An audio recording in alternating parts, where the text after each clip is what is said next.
Two men recently disappeared near the Flint River in Georgia. Both men have now been found, but not without the families speaking out, especially the family of Darius Stevens, one of the men who disappeared early in February and has now been recovered. His body has been recovered.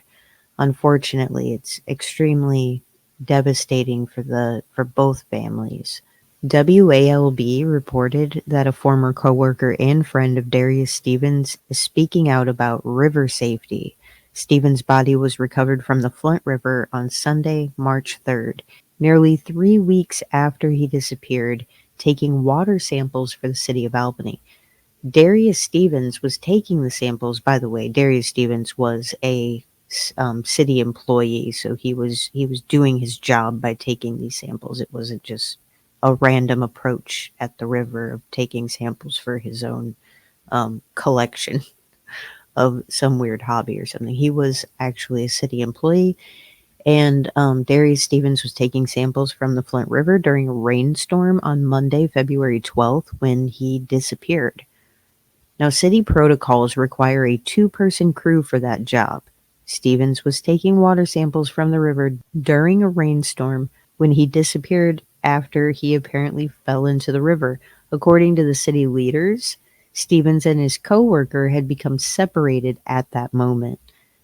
The stability of the ground, there's no concrete slab, no type of platform, never been told to wear a life jacket or anything like that. We've been doing it for so long the wrong way, and we've gotten accustomed to doing it that way, said Al Watts, who is a close friend of Darius Stevens. In a news conference, city manager Stephen Carter stated that they will begin looking into the best possible ways to improve safety procedures for those in and around the water. We'll look at this over the next few weeks and determine what's the best action to take based on those discussions, and based on those investigations, based on those evaluations of all of our facilities in and around the water. We'll make some recommendations and we'll try to move forward, Carter said. Watts said the entire incident had been a tragedy and it could have been avoided. It definitely could have been avoided if the city would have made the working conditions better. Some type of concrete platform or some type of apparatus so that you can attach to the ground, or even the bare minimum of just requiring employees to wear life jackets while taking water samples. Several people have told WALB that they believe the changes need to be made in the process of collecting water samples to improve safety. Others believe that barriers and signage need to discourage people from being near the river in certain areas that can be slippery during the rain. Now, there's also, like I said, there were two men. The other man that went missing his name is Cameron Jones. Unfortunately, he was not successfully found alive. He was recovered, though. His body was recovered from the Flint River on February 26th, on a Monday afternoon. And the recovery is exactly a week after he went missing, after two witnesses say he jumped into the river. There was video that surfaced later on in the week after, well, in the days after he disappeared, showing that people are claiming his cousin bullied him into jumping into that river, and charges are being processed as well regarding this.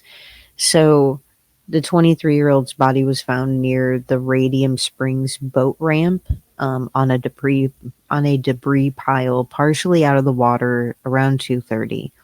It's often what happens in these types of bodies of water. That's why searching the shoreline areas can be very helpful.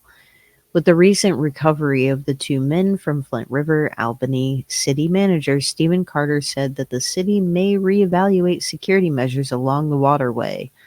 Probably good thinking. We'll definitely take a look at all the opportunities to keep our public and our employees safe. We'll look into this over the course of the next few weeks. Basically the same statement that he said previously regarding Darius Stevens. On Sunday, a 20-day search had ended after crews found the body of Darius Stevens. the Albany Public Works employee. Hopefully, proper changes are made around that river. It does look dangerous, and it's not a small river. It appears to be quite a big river. It's very wide.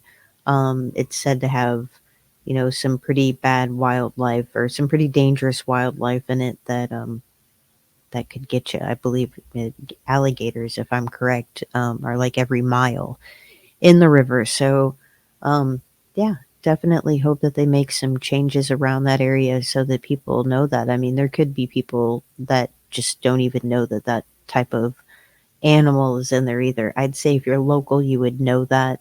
You would probably hear that growing up, and be familiar with it. If you walk that area, perhaps you've seen their little heads poking out of the water. Anyhow, hopefully they do make some changes that successfully keep this from happening. Two people within just a couple weeks of each other went missing, and both of their bodies had to be recovered from this river. So it's definitely very tragic for their families.